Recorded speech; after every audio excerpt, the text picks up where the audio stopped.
Pardon? Have we got any ghosts in our estate? They talked about one at the hotel. A Ah. lady. Yes.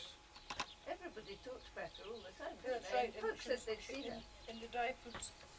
She hung herself in there. Did she? Yes. She did die from a meat hook in the... Do you know Where that? was that then? No, it used to be the dry goods store in the tail at the back. At the back. In the end.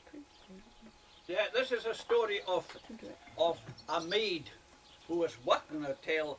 I think it was before the First War. It might even have been the last century. I don't know when it was. But she committed suicide. She hung herself in a room in the place. And every now and again, she still appeared on the stairs to the staff bedrooms. But another strange thing about Arside Bar, and it happened to me twice. You can be sweeping the floor there, not a soul round you, and you get 2 taps on the shoulder. It happened to me twice. 2 taps on the shoulder. Yeah.